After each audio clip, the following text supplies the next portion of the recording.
Y'all know what's sad? A lot of people, they don't stand on truth anymore. They're standing on whatever supports their feelings in the moment or whatever supports the majority in the moment. And one thing this generation struggles with heavily is contradiction. People would say children are too young to fully understand consequences, right? When something tragic happens. Society, they say that children are underdeveloped, still learning, still immature, and not mentally developed enough to fully process long-term decisions. Which is why adults are usually held responsible for protecting, guiding, and teaching them, right?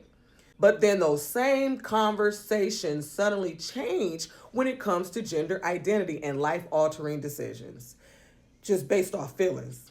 Now, all of a sudden, some people act like children are fully mature enough to make permanent decisions about their bodies and identity, even though emotions, confusion, influence, peer pressure, social media, trauma, and insecurity can heavily influence how young people feel while growing up.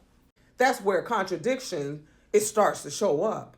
And the scary part is, like, most people, they don't notice their own contradictions until somebody else points them out. And even then, they'll try to deny them. And once you start paying attention, you realize contradictions, they show up almost everywhere now. And it doesn't make any sense. Some people, they say they believe in God. They know he's real and say God is good every day, but will casually use his name while cursing, lying, mocking, or only talking to him when things starts to fall apart. Then, when life gets difficult, people, they suddenly want to pray, even though they never spent time building a relationship with God before that crisis ever happened. And one thing that people constantly say is, if God showed himself, people would believe. Or if God actually saw, or if people actually saw God's power, they would obey him. But the Bible already showed that that wasn't true. And that isn't true. The Israelites, they saw the Red Sea split. Manna fell from heaven, which is bread for them. Water came from a rock. And God visibly led them through the wilderness. Yet, they still built the golden calf and worshiped an idol while Moses was on that mountain talking to God. And Pharaoh and the Egyptians, they witnessed plague after plague, signs and wonders directly from God, and still hardened their hearts. Judas walked with Jesus. He saw miracles firsthand and still betrayed Jesus. Lucifer was in heaven himself and still rebelled.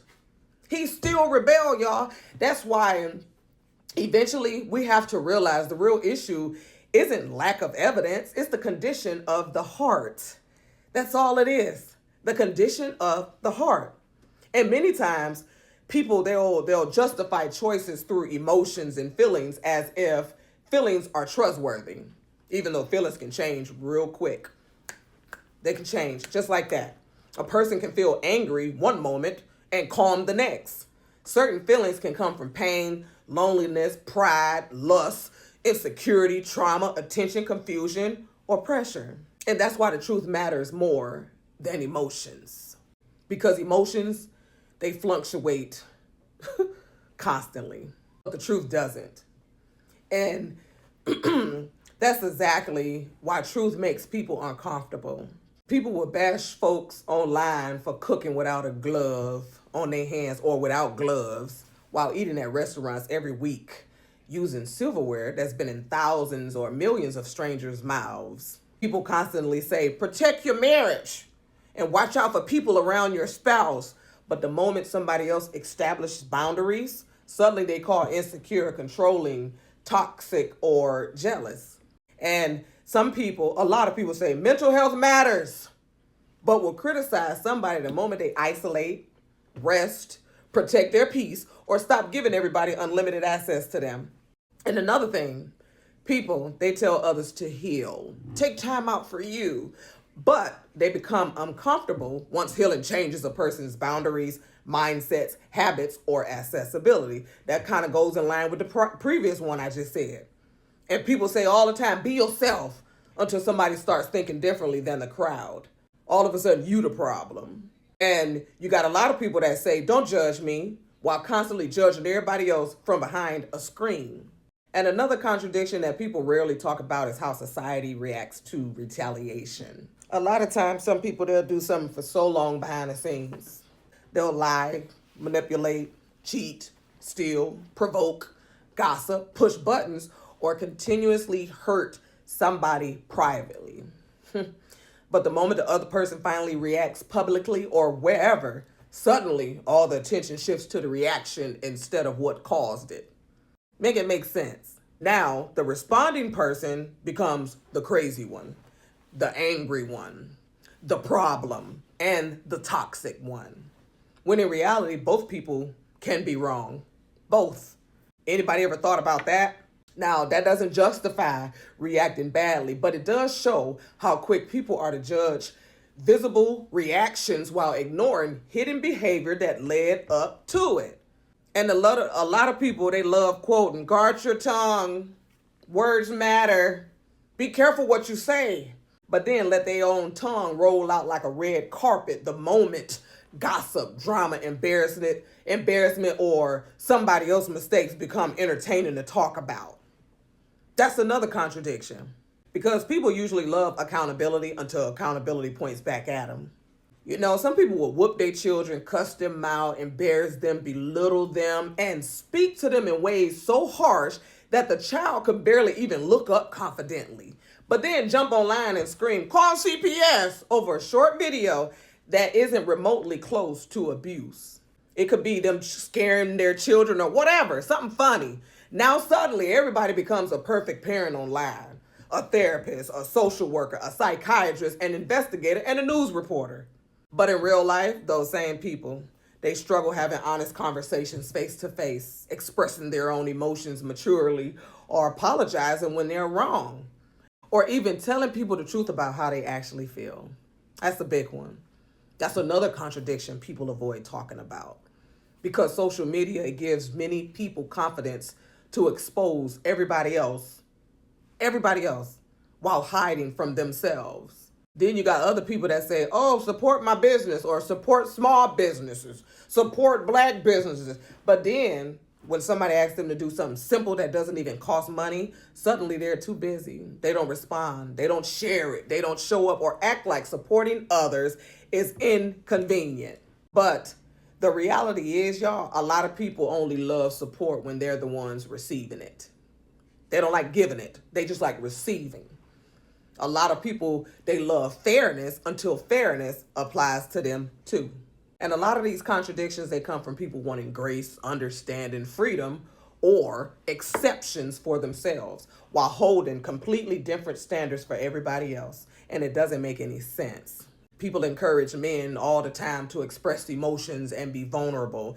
Then the moment a man actually opens up, cries, explains how he feels, or struggles mentally, suddenly he's called weak, soft, emotional, or told he's acting like a woman. Then, y'all, people wonder why so many men suffer silently, emotionally shut down, or bottle everything up until they explode internally. And on the other hand, people tell women to know their worth and stop tolerating disrespect. But the moment a woman finally starts to establish standards, says no, walks away, or stops accepting toxic behavior, suddenly people start insulting her, bringing up her past, calling her bitter, difficult, toxic, stuck up, or saying she thinks she's too good for people simply because they can no longer control, manipulate, or benefit from her lack of boundaries. Ooh, and this is a big one. Another contradiction is how some people are quick to tell everybody else that they're going to hell while they don't even have a relationship with Jesus themselves. Some people barely pray. They barely read their Bible. They don't apply the word to their own life. They don't show love, patience, humility, or growth. Don't spend no time seeking God personally. Yet, somehow, they become experts at judging everybody else's salvation. The scary part is knowing scriptures and actually knowing God are not always the same thing. Even the Bible says in Matthew 7:5, first cast out the beam out of thy own eye. In Matthew 7:23, Jesus said, I never knew you. I never knew you. Not, I never knew of you, but I never knew you. Because Christianity It was never supposed to be just quoting verses, arguing online, or condemning everybody else while ignoring our own heart, our pride, our inconsistency, or lack of relationship with God. That's another contradiction people don't like talking about. And when people bring it up, all of a sudden, you're judging, you're doing this, you're doing that. No, no, no, no, no, no. It's not that. John 7:24 says, judge not according to the appearance, but judge righteous judgment. But people don't know the difference in that because they don't read the word. And with that, y'all, Jesus wasn't saying to judge people based on outward appearances or assumptions or partial information. He was teaching that if we make judgments, they should be based on truth, facts, and God's standards rather than emotions, favoritism, or what something looks like on the surface. Ooh, and here's the big one, y'all. A big one, should I say. Some people, they say family is everything, while some of the deepest betrayal people experience come from family itself. Contradiction is somewhat similar to using measuring tapes, y'all. One for yourself and one for everybody else. A lot of people, they want grace, patience, understandings, and exception for themselves while measuring everybody else by much harsher standards. And if we being real, all of us have contradicted ourselves at some point in our lives. I know I have. I would sit up and used to judge people. I used to do those things, but we have to get to the point to where we're being honest with ourselves. There's nothing wrong with saying, you know what, I messed up with that. I'm sorry. I apologize. But that pride, it jumps in the way and it blocks it. And then you got some, they want loyalty, understanding, patience, support, love, and encouragement from everybody else, while struggling to consistently give those same things back to others themselves. And you know, the moment that somebody points it out, they points out the consistencies, people get a defensive rather than reflective. That's why self-reflection matters so much, because sometimes people, they don't hate the truth. They don't hate the truth because it's wrong. Not at all. Sometimes they hate the truth because it exposes inconsistency. And then that's where the pride come in. People worried about how they look rather than being truthful, saying, I was wrong, I messed up. What's wrong with that? The Bible even says in James 1:8, a double-minded man is unstable in all his ways. Come on now, somebody. Because eventually, contradiction catches up to people. People love to say, karma, karma, karma. No, it's what you sow is what you're going to reap. That's exactly what it is. And sometimes the hardest person to be truthful with is ourselves. So honestly, are your beliefs, your standards, reactions, and actions actually consistent? Or do they shift depending on emotions, convenience, or personal benefit? Or do they shift because everybody else is doing it? Because consistency is easy when it costs nothing, but it becomes difficult once truth starts requiring accountability, humility, sacrifice, or self-control. Y'all have a good day.